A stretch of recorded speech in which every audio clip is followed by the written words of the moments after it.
স্বরাষ্ট্র উপদেষ্টা, আইন উপদেষ্টা এবং পররাষ্ট্র উপদেষ্টাকে পদত্যাগ করতে হবে। আগামী 48 ঘন্টার মধ্যে নিষিদ্ধ লীগের বিরুদ্ধে এলাকাভিত্তিক চিরুনি অভিযান শুরু করতে হবে।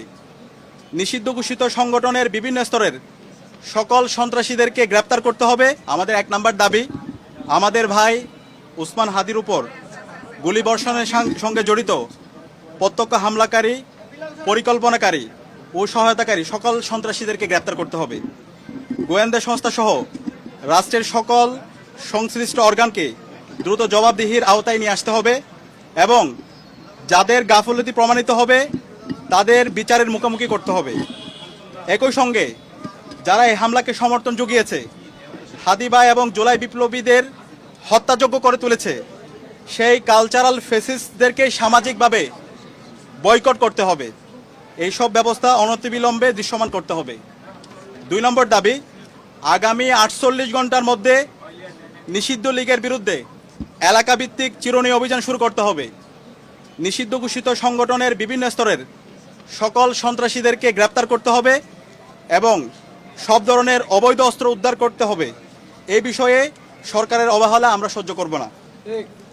3 নম্বর দাবি, ভারতীয় আধিপত্যবাদের বিরুদ্ধে প্রথম ও অপরিহার্য পদক্ষেপ হিসেবে খুনি হাসিনাকে দেশে ফিরিয়ে এনে তার বিরুদ্ধে মানবতা বিরোধী অপরাধে প্রদত্ত রায় কার্যকর করতে হবে। গণহত্যাকারী সন্ত্রাসীদের আশ্রয় দেওয়ার প্রতিবাদে ভারতের সঙ্গে কূটনৈতিক সম্পর্ক পুনর্বিবেচনা করতে হবে। অভিযুক্তদের ফেরত না দেওয়ার পূর্ব পর্যন্ত কূটনৈতিক সম্পর্ক স্বাভাবিক করা যাবে না। এই দাবি অনতিবিলম্বে না মানা হলে এবং আইন শৃঙ্খলা পরিস্থিতি দৃশ্যমান পরিবর্তন না দেখাতে পারলে স্বরাষ্ট্র উপদেষ্টা, আইন উপদেষ্টা এবং পররাষ্ট্র উপদেষ্টাকে পদত্যাগ করতে হবে। এই 3 দফা দাবি আমরা জানিয়েছি এবং একই সাথে আমরা গতকাল থেকে বাংলাদেশের সকল ছাত্র সংগঠন, সিভিল সোসাইটি, সাংবাদিক এবং জুলাইয়ে যে সমস্ত সংগঠনগুলো তৈরি হয়েছে, জুলাইয়ের যারা আমাদের সহযোদ্ধা ছিল, আমরা সবার সাথে গতকাল থেকে যোগাযোগ করছি, মিটিং করছি।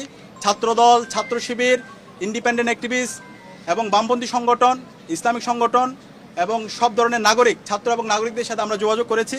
আমরা সারা দেশে সবাইকে ঐক্যবদ্ধ হওয়ার জন্য আমাদের ফেসিবাদের বিরুদ্ধে, আমাদের কমন এনিমি ভারতের যে যারা বাংলাদেশে দাসত্ব কায়েম করতে চায় এবং একই সাথে এই পতিত ফেসিস্টদের বিরুদ্ধে আমাদের ঐক্যবদ্ধ হওয়ার জন্য আমরা সবার সাথে কথা বলেছি এবং সকল ফেসিবাদ বিরোধী যারা আন্দোলন সংগ্রাম করেছে সবাই একমত হয়েছে এবং খুব দ্রুতই সকল ফেসিবাদ বিরোধী আমরা যারা জুলাই একসাথে নেমেছিলাম আমাদের সম্মিলিত কর্মসূচি আপনারা দেখতে পাবেন।